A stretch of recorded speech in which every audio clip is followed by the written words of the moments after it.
Thank you. You may be seated.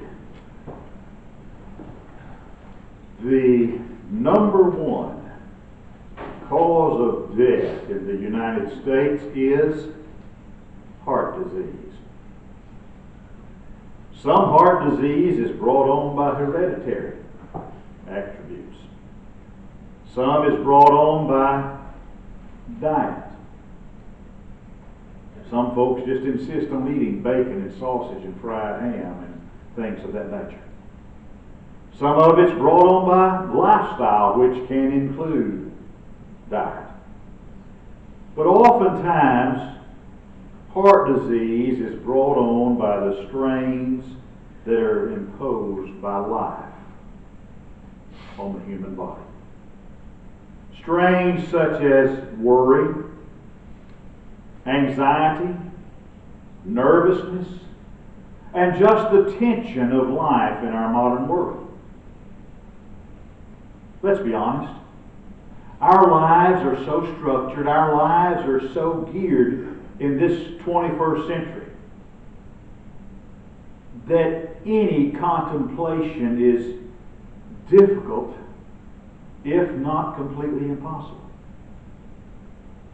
Sometime when you're in a crowded mall or a department store, Walmart, watch the people go by. Just step back, take a moment and observe this surging, seething mass of humanity that flows past you, and you'll notice something. You'll notice furrowed brows. You'll see faces lined with worry and anxiety. Pay attention to the people. And look at the haggard, hurried look that they have on their faces. Notice something. Notice the tenseness in the air. And the feeling of tension that exists everywhere. The symptoms are obvious. Irritation, short temper, frowns, nervousness, impatience. What would you say this morning if I told you that you see these people fighting to be waited on? How many times have you seen someone standing in a line at Walmart? Wish this would hurry up. I've even been known to turn around to someone that's impatient behind me. I'll turn around and look at them and say, you know, I was a young man when I got in this line. That gives them a lot of encouragement when they look at me and I say that. It's almost as if this tension that exists is on the verge of hysteria and bitter tears. So this morning, if I asked you, tell me the most comforting passage in the Bible, what would you say? I think a lot of people would mention the 23rd Psalm, where the sweet singer of Israel said, the Lord is my shepherd, I shall not want. And David talks about still waters and green pastures and laying down beside them. Or perhaps others would say, no. The most comforting passage in the Scriptures is Romans 8:28, where Paul says, all things work together for good to them that love God. And then no doubt some of you would select John chapter 14. The song we sang a moment ago comes from John 14. Here I labor and toil as I look for a home. There's a mansion waiting for me. You see, it's in John 14 that Jesus said, in my Father's house are many mansions. If it were not so, I would have told you, and I go and prepare a place for you. And if I go and prepare a place for you, I'll come again and receive you unto myself. Those are words that bring comfort when we've lost loved ones. But what I want us to do this morning, I want us to focus on John chapter 14 and just that first verse. Because it's in John chapter 14 and verse 1 that Jesus gives us the cure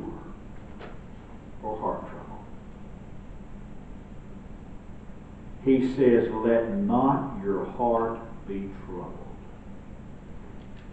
You believe in God, believe also in me. The cure for a troubled heart is faith in God and in His Son, Jesus Christ. Has there ever been a time in your life when things just seem to be really going wrong? Times when the whole world, your whole world seems to be just crumbling around you and falling out from underneath you. Times when you wonder, what is going on? That's the way those apostles are feeling in John chapter 14. They have been on a roller coaster of emotions. Their week started gloriously. Jesus made His triumphal entry into Jerusalem. They hailed Him as a conquering hero. They put palm leaves in His path. And oh, it was a wonderful thing. People were shouting, Hosanna to the King. Even the chief priests who had been plotting against Jesus cried out in despair, what can we do? They're hailing Him as a conquering hero. The world has gone out after Him. But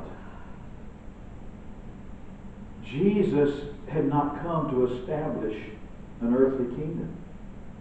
And Jesus refused the crown that they offered to Him. They were disappointed. They were stymied in their dreams of a Jewish kingdom. And they realized that they would not have Jesus as their miracle-working king. And so the fickle crowd began to change. It wasn't long until the priests were once again seeking someone to betray Jesus into their hands. So as this 14th chapter of John opens, we see Jesus along with the apostles, and they're in an upper room. They've eaten the Passover meal together. And just prior to saying the words in our text, Jesus has dropped 3 big bombshells on these men. He said, I'm going away, and you can't come with me. He told them one of them was a traitor. And he looked over at Peter and said, Peter, you're going to deny me 3 times. That's a lot to take in all at one time.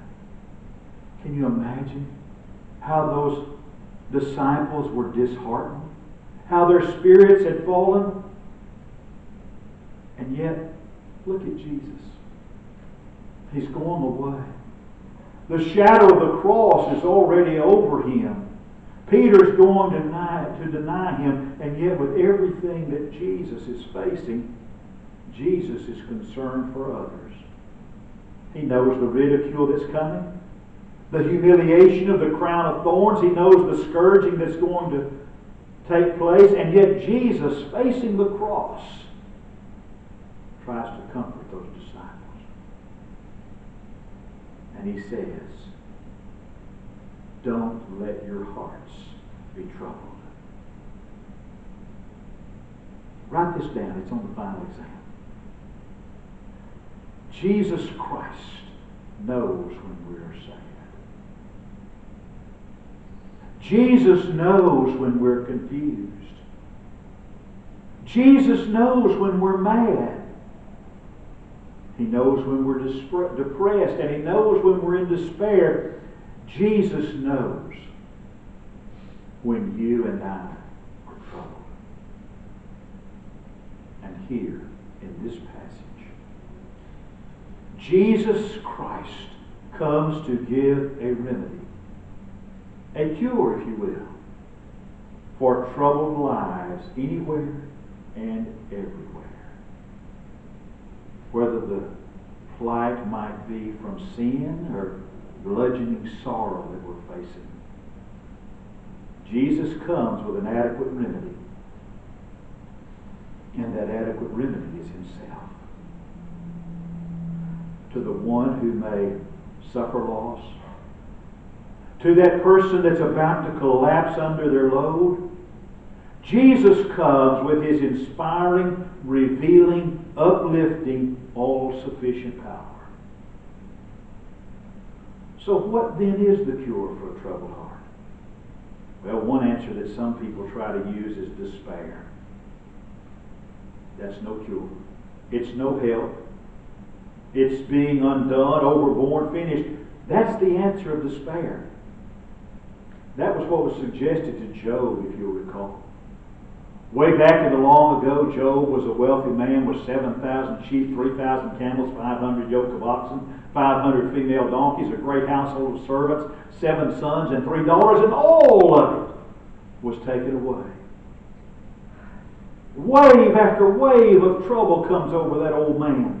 His health is completely gone. He's covered in boils from the crown of his head to the sole of his foot. His former friends have all gone away. And instead of being sympathizers, they were all cynical critics. His own wife said, Job, do you still retain your integrity? Job, it's not worth it. Curse God and die. That, beloved, is the answer of despair.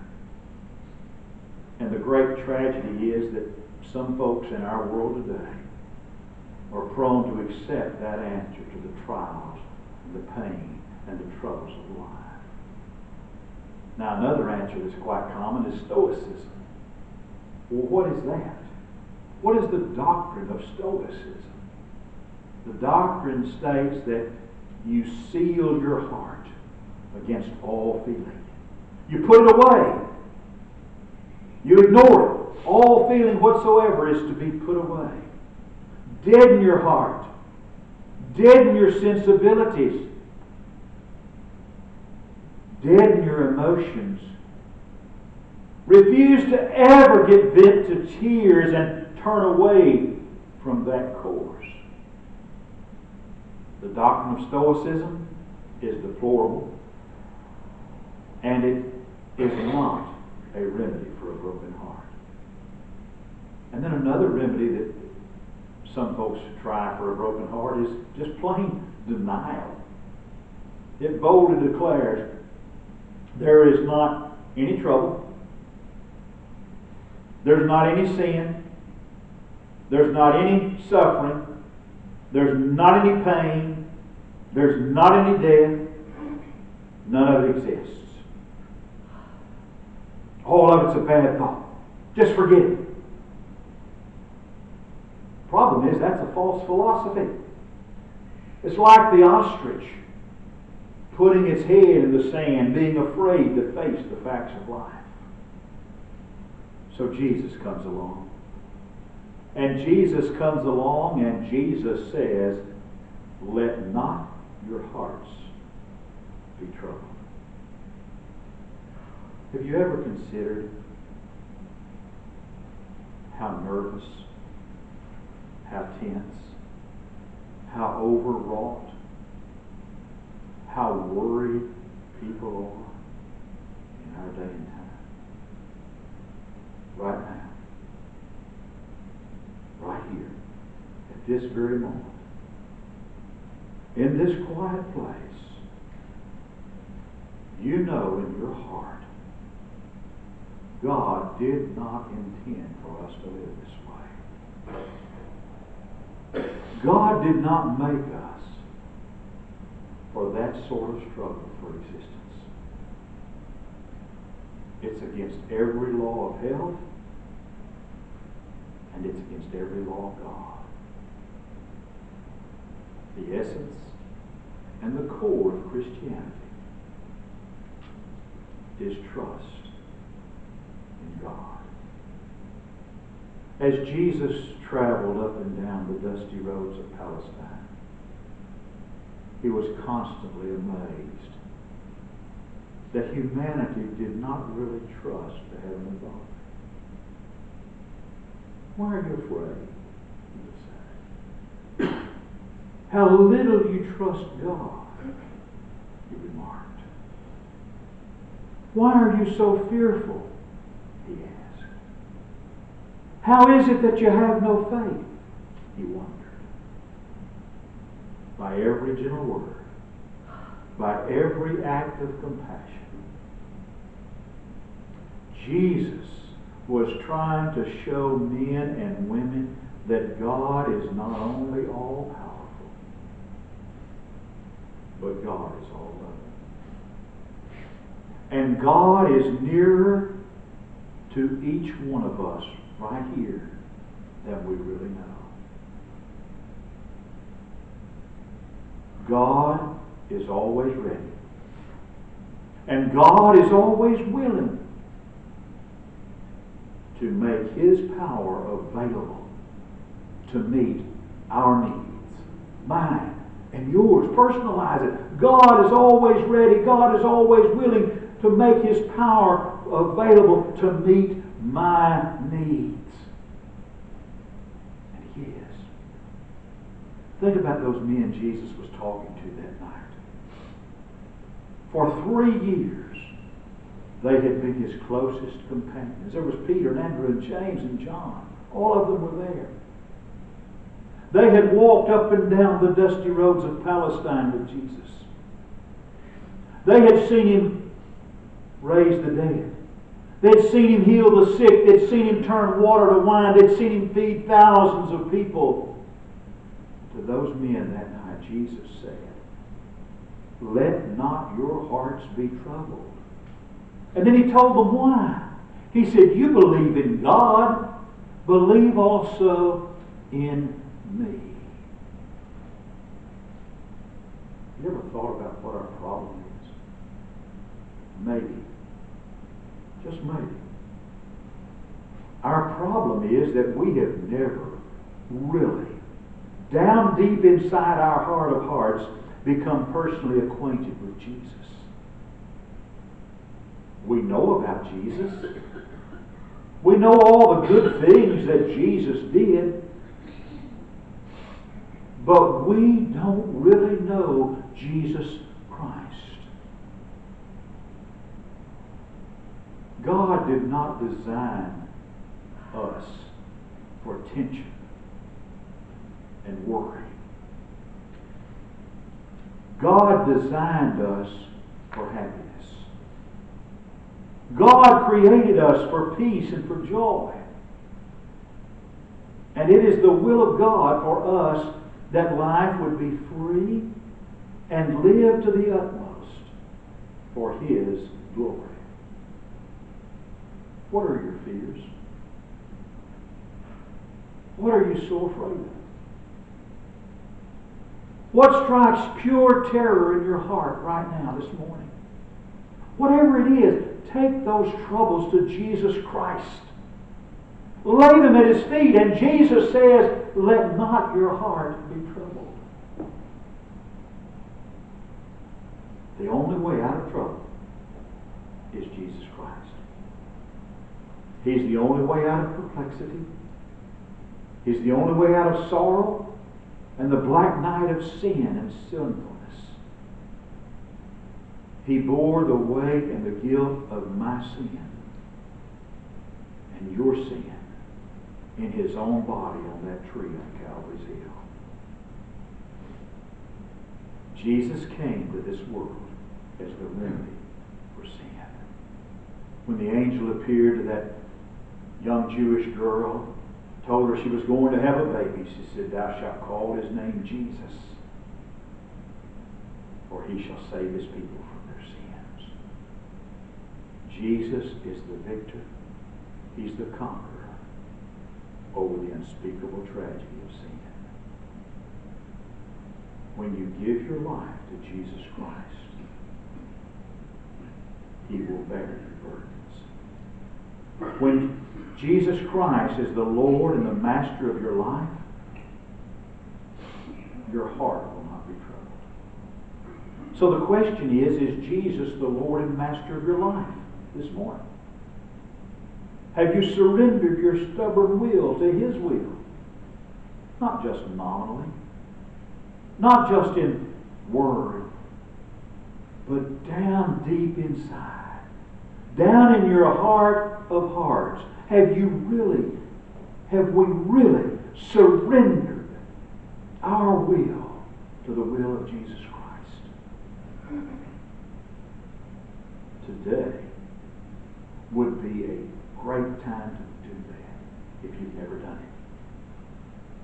This is your opportunity as we stand while we sing.